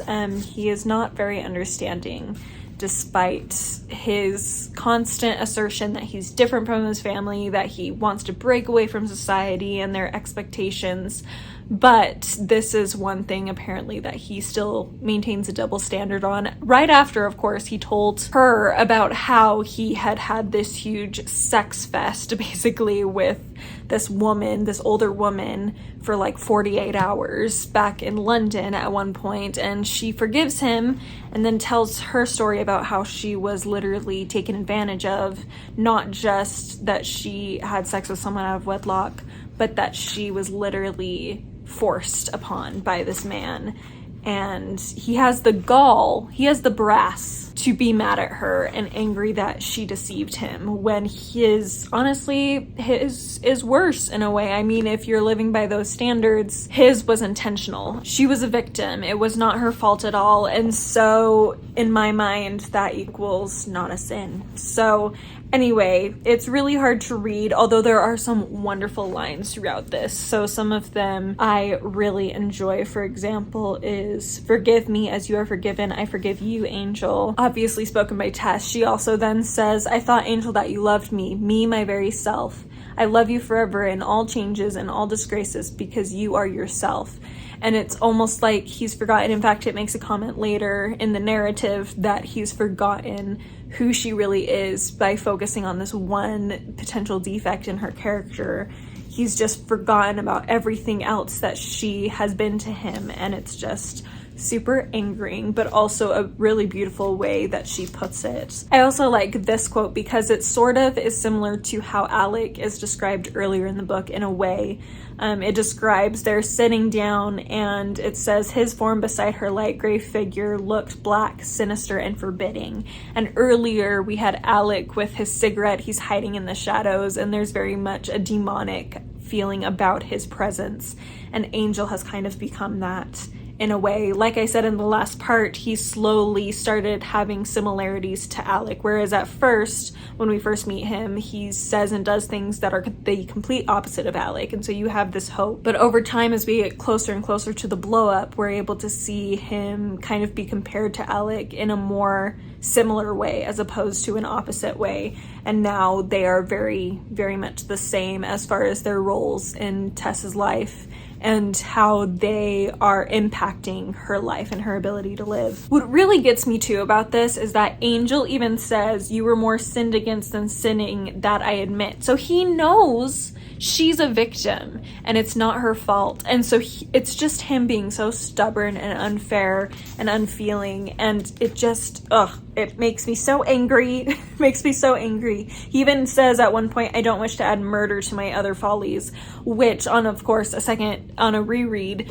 you know how this book ends, and so in a lot of ways he does end up adding murder to his follies, which is just very interesting to point out. Then they of course stay together for a few days, and it's just not happy. They're very empty. They're putting on this facade when other people are around. Even with each other, they're trying to be polite, and Tess is just trying her best to let him do what he wants with her because she loves him so much that she understands that she's hurt him and is willing to take whatever he's going to dole out, because she doesn't recognize that she was sinned against, that it wasn't her fault. Especially in the society, it's very confusing because in a lot of ways they did see it as a crime, and yet because of the different social classes and stuff, where Tess is lower down and Alec is higher up, and Alec is a man, there is a lot less concern about the situation. There's still some blame put on the woman, and especially because she carried his child, there's a lot of blame put on her because not everybody's going to know the story, and so they're going to judge her for that as well. And so in her mind, she's just been seeing how people have judged her, how her parents reacted, how society has reacted, along with just her knowledge of the scriptures. They've been interpreted a certain way, and at the time the spread of ideas was much more limited in a lot of ways, and so she only has this one perspective to go on, really, and so she sees herself as being in the wrong in this situation. Of course, later on, her eyes are open and she realizes that Angel has mistreated her far more than she ever mistreated him. But we are not there yet, so we will talk about that another time. Probably, I think it's in the next part, so I'll probably get to that then. But anyway, we also, right before they end up separating, we get the really sad and heartbreaking scene where Angel ends up picking her up and taking her to a church and putting her in a coffin while sleeping. It's very sad in the moment and what it represents in that moment, but it also is very good at foreshadowing what's going to happen eventually, because eventually she does die. She's hung for the murder of Alec, and so it's a really beautiful scene because it's capturing symbolically what's going on in this whole portion of the book, but it is also foreshadowing what is going to come towards the end of the book, which it's just beautiful. I just absolutely love how Hardy was able to do that with that scene, and even though it is such a heartbreaking scene, it is one of my favorites. It's one of the ones that has stood out to me most in my mind that is not in the adaptation that I had regularly watched, and obviously the scenes in that are going to stand out to me too because I've seen them multiple times, but yeah, that's one scene that's not in the miniseries adaptation that has also stuck with me all these years because it's just so haunting. Then they go home. Tess is really having a hard time just being around her family and just feeling so guilty for, raising their hopes and then dashing them because once again her past is coming back to haunt her. So eventually she decides to go off and find work, and she doesn't tell her family where she's going. She kind of hints to them that she's going to meet with her husband just so that they can be happy and think well of her, while in reality she's actually just going off to find some sort of work and just get away from this area where she's grown up. Meanwhile, we follow Angel as he goes home as well, and of course his parents bring up different things about purity and chastity. They read specific scriptures. I think it's a specific psalm, I can't remember which one, that they read, in order to discuss, I should know which psalm it is. It's not like I haven't read it before multiple times, but it's basically about a woman, a chaste woman, a virtuous woman. That's the word they use. A virtuous woman, for her price is far above rubies. And of course, in Angel's head, he's really tortured by this, and his parents keep bringing that up. Then there is this incredible quote that I always love and has also stood out for me for a very long time, and that is, in considering what Tess was not, he overlooked what she was and forgot that the defective can be more than the entire. And this is just so true of humanity in general, but I think also in modern day society, this is a big thing where we focus so much on something that we deem as wrong with a person, either an opinion that we disagree with, or a lifestyle we disagree with, or just a simple choice we disagree with. And we focus so much on that thing that makes them different, that makes them other, that makes them maybe just makes them seem like an enemy, like a political enemy or some other kind of enemy, but forget that human beings are so complex and there's so much to each individual, and focusing so much on that, regardless of what side you're on politically, regardless of what your personal beliefs are, focusing so much on that, like, you don't have to change your beliefs and agree with that person to respect them and to treat them like a human being. Because as soon as we focus on defectiveness, that's what leads into mistreating other people. That's what leads into these terrible tragedies and calamities that can happen between people because we care more about one thing about them than about them as a whole person, about them as with all of their opinions, with all of their good qualities that each one of us has. Frankly, most people have at least some good qualities that make them of benefit to others, and I just think it can be hard. I mean, I'm definitely not perfect at this either, but it is something that I think about a lot and I want to work on, is making sure that I'm looking at each individual as a whole person and not just my one experience with them. Especially in customer service, it gets really easy to be like, oh, this person was really snooty and I did not like them at all. I don't want to deal with them ever again, without remembering that they're an entire person and there's going to be a lot more to them and a lot more moments in their lives than what I experienced right then. So anyway, that's a whole other tangent, but it is a line I really do love. And then we get to the chapter where he decides that it's a good idea to invite Iz to go with him to Brazil, and she agrees, and then he realizes that he's being an idiot and leaves her behind. And one part of that conversation that I really love is when he asks her, "You love me very, very much, Iz?" And she replies, "I do. I have said I do. I loved you all the time we was at the dairy together." "More than Tess?" She shook her head. "No," she murmured, "not more than she." "How's that?" "Because nobody could love thee more than Tess did. She would have laid down her life for thee. I could do no more." And I just absolutely love that Iz recognizes that she can't love Angel as much as Tess did.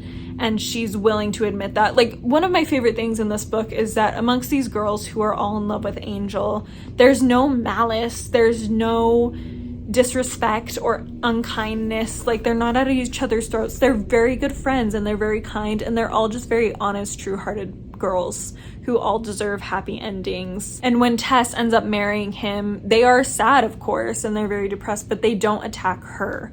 And I just love that so much, especially because so often, especially in more recent, interestingly enough, I feel like it's more recent books that we see a lot more catty type women where they're all in battle against each other. Whereas I feel like more in Victorian literature, there's a lot more of a sense of being respectful of each other and being honest and true about each other, regardless of personal preferences and beliefs and opinions. And I just really, really love that in this book. I don't have much to talk about for the rest of the part beyond the portion. So Tess ends up going to work at the same place Marianne is working, so they're able to meet up again, and then Iz ends up coming and joining them, and it's just really hard work and really rough going. Of course, then she finds out that the farm owner is the man who Angel punched in town when he was insulting her, and he also was from the Trantridge area, so that's how he knew Tess, and that's what he was alluding to when he insulted her. and Angel heard it and he punched him. And so yes, now this farmer is her employer, and it's so great in this moment because we've seen her just fall so much, and when she's with Angel, she just is quiet. She does not speak unless spoken to. She's very polite and just very reserved as well. But in this moment, we're able to see a little bit more spark in her. We're able to see that that's not completely gone from her. Even though her fire's been doused a little bit, it's still there, at least on some level. And so there's a point where this farmer, when they first meet face to face, he says something along the lines of, "You should beg pardon of me for the way your fancy man treated me." And the way at one point he had actually come across her on the road and he had referred to her as a prostitute and was not very polite, and then she ran away and then she came here. And so he's referencing those situations, and so he says, "Now are you going to beg my pardon?" And she says, "I think you ought to beg mine." Then further on, he ends up suggesting to her that she's not working as hard as everybody else is. And she replies, "I thought it made no difference to you, as it is task work, and we are only paid for what we do." So she's still got that fire in her, and it's just really good to see. It is sad though, because obviously towards the end, she loses a lot of that. She has one final burst in killing Alec, and then she kind of loses all of it towards the end. And I'm very curious on this reread to pay attention to that and really see how that fire slowly burns out. And it's heartbreaking, but it is beautifully done by Hardy. I absolutely love it. Then she decides to go and get some help, potentially from Angel's parents. And she gets all dressed up. She tries to make herself look her best. She even carries some of her shoes, her nicer shoes, and wears her dirty ones so that when she gets there, she can change and make sure she looks really good and put together and all that. And she gets there, they're not home. She goes to church to try to find them, and we see her come across his brothers. And his brothers are, of course, very unforgiving, lack a lot of compassion. And his parents, on the other hand, though they are strict and have their expectations, they also are much more forgiving and more compassionate. And it's so, that scene crushes my soul. There's certain scenes in this that some are beautiful, some are great and wonderful, but there are some that just make me so sad. And this is one of them, because this is one of those moments where so much could have been different if she had just taken the courage and just gone and met the father and mother instead of the brothers, or even if she had already had that experience with the brothers and then decided to still go forward with the parents. Everything could have been so much different. She could have just found help. She could have been seen and accepted by the family, at least by the parents, and I think it would have made such a big difference to her. Even the narrative suggests that the father would have welcomed her in and been very forgiving and very good to her if things had gone differently. If Angel had told them the truth, if Tess had, like I said, gone and actually talked to them, so much could have been different. This book could have had a much happier ending than it does, but it's just a moment that her courage fails her, and it's such a catastrophic moment to have that happen. And it's done in a way too where it's suggested that she's never going to try again. Unless Angel brings her there, she's not going to go back by herself. And then she starts walking home and she reaches this village, which there's a little comment that she makes about the village that is so telling of what's about to happen, and that is her footsteps echoing against the houses as though it were a place of the dead. That is, it's so good, because of course the next moment we hear of her going to this tent or this building, some sort of chapel, I think it is, anyway, and she hears Alec's voice as the clergyman that's preaching in there. And the fact that these two are meeting in this place, and it's described as being almost like a place of the dead, and these two, Alec and Tess, who are going to end up dead at the end of this book. And yet, it's right before we know Alec is there that this is being said. It's just, it's so beautiful. It's such a simple little line, but Hardy just knew what he was doing with the story, and it's so incredible. And then the chapter ends, the part ends with her recognizing him and knowing for sure that, like as it says here, it says that her seducer confronted her, at last established as a fact indeed. And that's where it ends. And it's all just really a lot faster downhill from here, unfortunately for Tess, which just breaks my heart, crushes my soul. But it's also Thomas Hardy just does the thing so well. I love it so much, even though it breaks my heart. And all these moments that I'm like, oh, if this had just been a little bit different, Tess would have been in so much better of a position. So many things in this book are like that. I mean, in all of Hardy's books, that's just how Hardy writes. But it just makes it so painful, and I love it and hate it at the same time. So yes, that is part the 5th. I'm going to stop here, and I will update you once I've read part the 6th.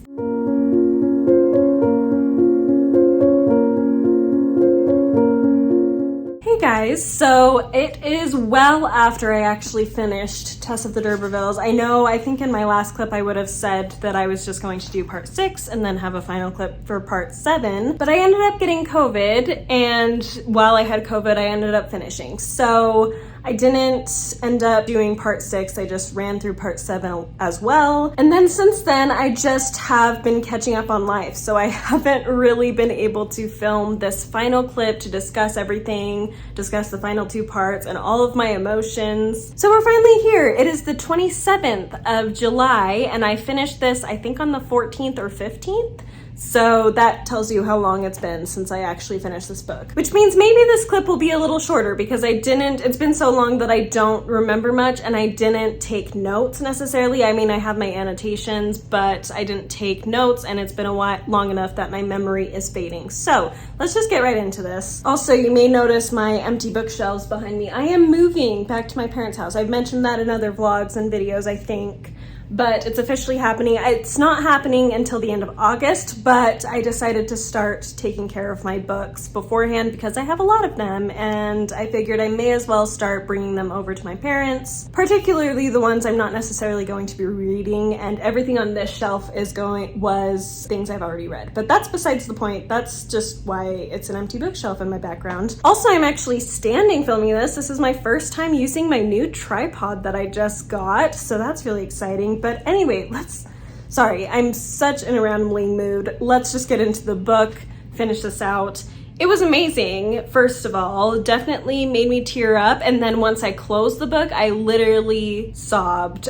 It's just not for very long. It was a brief sob, but I was feeling a lot, and it was just wonderful. I love this book so much. So of course we end part 5 with meeting Alec, and he follows her out, and it's just such a heartbreaking scene to see them together again. And there is a lot of foreshadowing regarding Alec towards the beginning of the very first chapter in that part 6. One of the foreshadowing moments that particularly stood out to me is this reference to scripture that says, "Those black angularities which his face had used to put on when his wishes were thwarted now did duty in picturing the incorrigible backslider who would insist upon turning again to his wallowing in the mire." So it's showing that he is going to turn back to who he was. Great foreshadowing there. Another line I love from this meeting, just before Tess finally turns to him, is that she refers to him as the one personage in all the world she wished not to encounter alone on this side of the grave.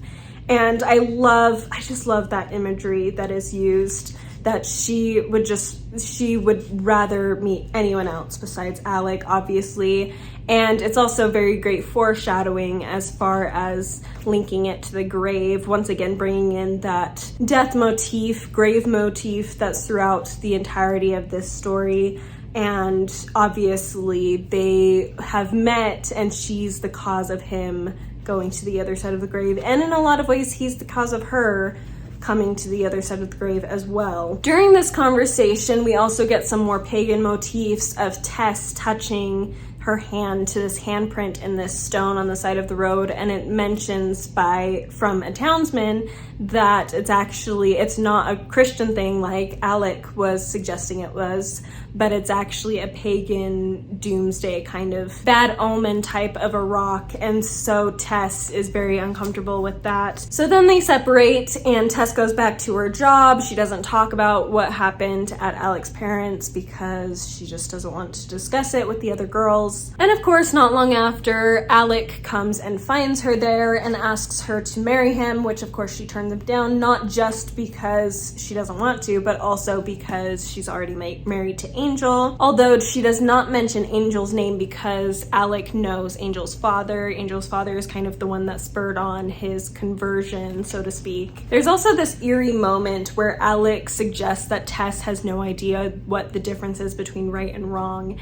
and there's a bit of a feeling of that in Angel later on after she has committed her crime, and it's just this eerie foreshadowing that you would only notice on a reread. And then Tess explains to Alec some of the ideas Angel espouses and has taught her, and it's this very horrible, tragic moment where Alec likes what he hears, but he's twisting them to use them in ways Angel never would. Despite Angel's faults, he's not an Alec for sure. And so he twists this belief that Tess has espoused because of Angel and turns it into a reason why he should continue to stalk her and torment her. In fact, at the end of that discussion, as he's walking away, he says, "That clever fellow little thought that by telling her those things, he might be paving my way back to her."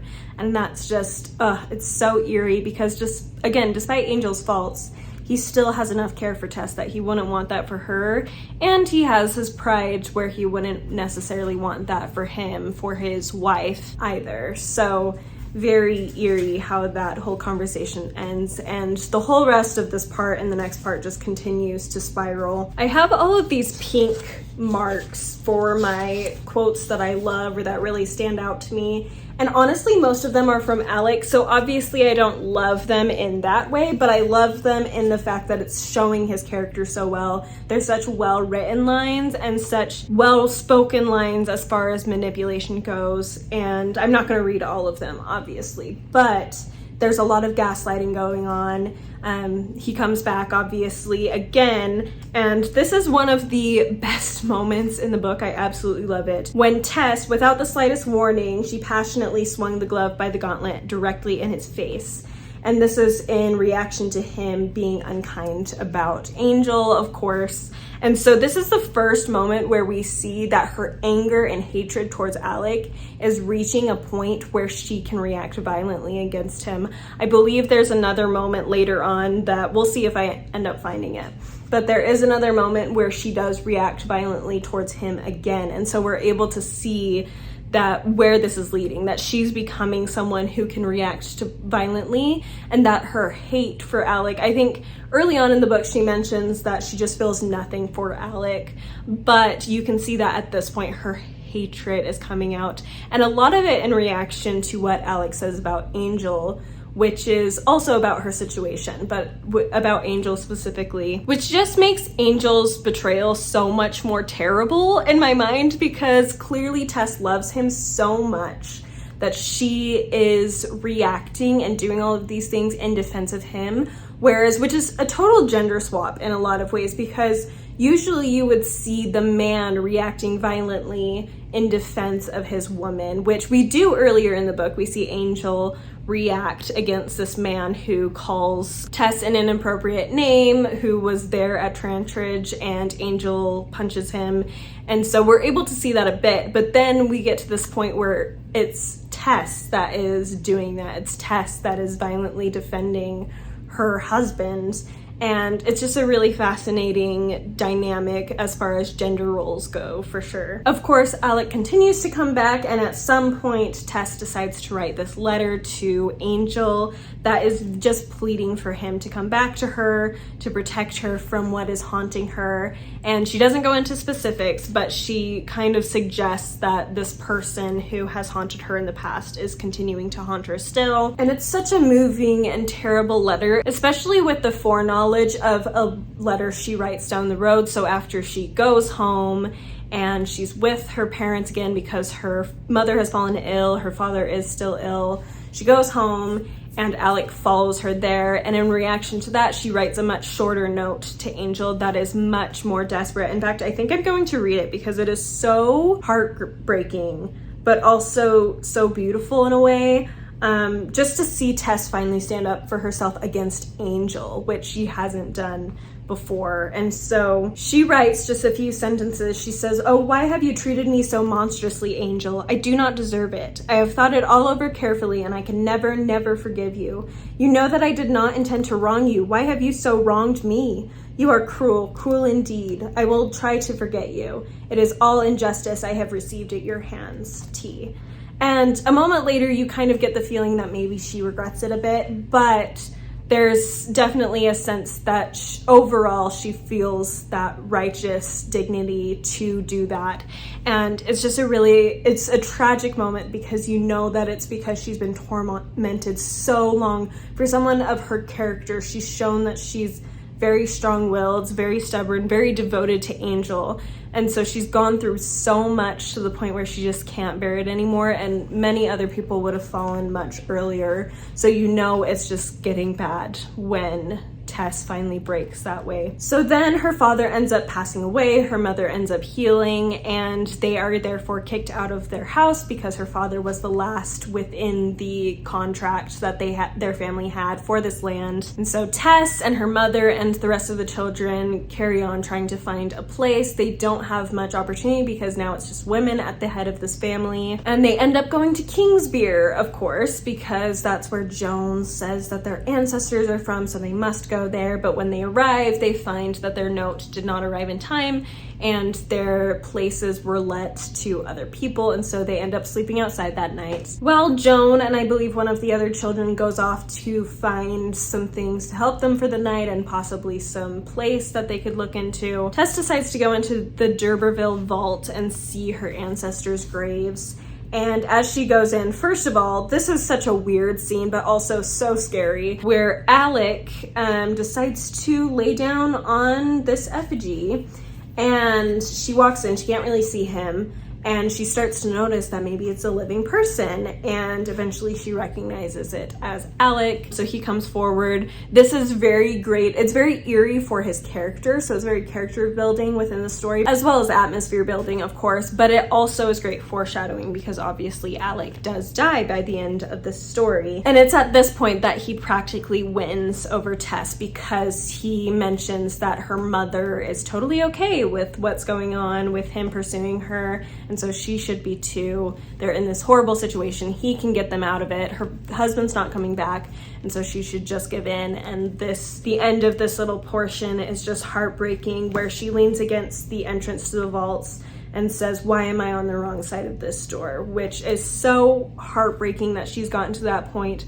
but also, once again, great foreshadowing because eventually she will be symbolically on the other side of that door. We then end that section with Marianne and Is Hewitt writing a letter to Angel telling him that Tess is in danger and that he should reach out to her and come back to her, that whatever she's done, it's not worth treating her like this. And I just love it. I've pretty much highlighted the whole letter. In fact, I think I'll read this one too, because I just think it's so telling. I just love the female solidarity in this story so much because they love him and they could be happy that Tess is heartbroken, but they just care more about Tess than they do about their own feelings. And I love it so much. So they write, "Honored sir, look to your wife if you do love her as much as she do love you, for she is sore put to by an enemy in the shape of a friend.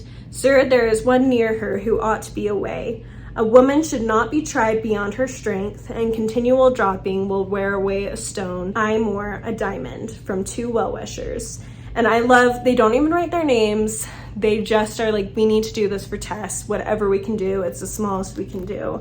And it's so wonderful. And I love that they compare her to a diamond. They recognize her purity and virtue and goodness, way more than Angel has up to this point. And I love it so much that they're just there and supportive and good people. I love it so much. Then we get into part 7, which is mostly covering Angel coming back, reading these letters, and going to find Tess. She starts, of course, going to Flincombe Ash and does not find her there, but then ends up going on to her family home, does not find her there, of course, either, but he does see the grave of her son, which is really heartbreaking, her baby. Then he's able to be directed to where her family is, her mother and her siblings. And I'm just going to read a quick couple lines from this dialogue between him and Joan, because this is the first time they've met at all. This is the first time they've had words between each other in any way, shape, or form. And of course, at this point, after everything that's happened, Joan does not trust him. Joan has a lot of issues as well, but she does care about her daughter enough to recognize that this man has not treated her well. So Angel comes in and he says, "Do you know if she is well?" Of course, referring to Tess. And Joan replies, "I don't, but you ought to, sir." And I love that line so much, because I do think it shows a lot about Joan's character, that despite her flaws, she does have this moment of telling Angel off as much as she can within her lower status and trying to be proper as much as she can. Of course, at this point, Angel is already repenting of what he's done beforehand, but he still deserves a little bit of that finger pointing and chastisement, especially from Tessa's mother, I think. So I really like that line, just pointing out, maybe I don't know where she is, but you definitely should, because you're supposed to be taking care of her and be her husband and her confidant and her best friend, and you failed in all of those counts. So continuing on, he ends up going to Sanborn, because that's where Joan says that she is, and he finds Tess, who's going by the name of Mrs. D'Urberville, which he thinks is strange, because obviously he doesn't know why she would be doing that, but he's like, at least she's taking on a married name. I kind of like that she's gone back to the old spelling. And then we have this heartbreaking scene where she comes to him and explains to him that she has been won back by Alec, that is, she is now basically his mistress, that Angel must never ever come near her again, because she is just a completely fallen woman now. And it reminds me a lot, the scene of, there's a poem by Thomas Hardy, I forgot what it's called, I think it's called The Ruined Maid. And it's about a woman, it's like someone talking to a woman and saying, "Where did you get all this nice stuff? Where did you get this beautiful dress?" And she just says, you know, you can have anything in the world when you're ruined. And so it's a very sarcastic poem saying, you know, she has all these great things, she's so beautiful, and yet all of it came from her losing part of herself in a lot of ways, especially for the time, but also just like really having that taken from you without your consent, and how heartbreaking that is. It's a really interesting poem if you ever get the chance to read it. I'm pretty sure, like I said, it's called The Ruined Maid. There's a lot of heartbreaking things in this whole scene. I've highlighted a lot, as you can see. Her reaction early on, I'll read that first of all, because it's just so sad and so telling of where she's at. She says, "I waited and waited for you, but you did not come, and I wrote to you and you did not come. He kept on saying you would never come anymore, and that I was a foolish woman. He was very kind to me and to Mother and to all of us after Father's death." And that's when she explains that he has won her back. She then says, "He is upstairs. I hate him now because he told me a lie, that you would not come again, and you have come. I didn't care what he did with me, but will you go away, Angel, please, and never come anymore?" And that "I didn't care what he did with me" was in reaction to her mentioning her clothes. "He put these clothes on me. I didn't care what he did with me," just like how dead she is. And that's in fact the last thing that Angel mentions he thinks before leaving her, is his original Tess had spiritually ceased to recognize the body before him as hers, allowing it to drift like a corpse upon the current in a direction disassociated from its living will. So she's basically dead on the inside. And that's one line that I really like in the miniseries adaptation, is she says, "There's nothing left of me now, I am already dead," before she runs out of the room in that miniseries. And I think that really perfectly captures that sentiment that Angel shares in those thoughts right there, that she has died on the inside. And so when she dies later on, it's almost just completing the process for her. Like, she gets this brief moment of happiness, but ultimately she still has lost so much. and it would have taken a lot for her to be brought back to herself in some way, in any way. Perhaps it would have never happened. So really heartbreaking. Then of course we get the drama where we suddenly switch perspectives to the landlady of this hotel place that they're staying at. And she describes her as not a very nosy person necessarily, just within her job, she just lets people do what they do. But she is curious when she hears raised voices and sees kind of a little bit of the drama unfolding with Angel. So she goes up and kind of watches through the keyhole, listens through the keyhole to Tess just being tragically overcome and to her fighting with Alec. And then she runs downstairs to avoid being caught. Not long later, she hears everything goes silent and she ends up hearing someone leave. She sees Tess leave. And then she suddenly sees some blood dripping from the ceiling. Of course, she just sees red liquid and assumes it might be blood, so she's a little concerned. So she finds someone to go upstairs for her because she's really scared to look. And of course they find Alec, who has been stabbed through the heart with a knife, which is just poetic justice in a lot of ways. I mean, I don't condone murder, but I understand that Tess was at a breaking point and Alec was a trash human. So even though it makes me sad that Tess has fallen that far, that Tess, who in the beginning would never do something like that, has gotten to the point where she does, I also, if he's gonna die, that's a great way to have him die. Anyway, then Tess runs after Angel. She catches up with him and tells him what she's done. And there's this wonderful little line that connects back to that her hitting him scene with her glove. She mentions that ever since that happened, she has feared that she might come to this. And it's just so beautifully done, because even as a reader, you see, especially on a reread, like I said, you see that moment and you're like, oh, she's moving in that direction. She's willing to react to him now. There's also this really interesting part in Angel's mind as he's processing what Tess is telling him, where he says that he wondered what obscure strain in the D'Urberville blood had led to this aberration, if it were an aberration. And earlier in the book, so in the introduction actually, that was written by, I don't remember, by David Galef, he mentioned that Hardy was really interested in the Darwinian perspective on evolution and everything. And so that line is very telling of that perspective of,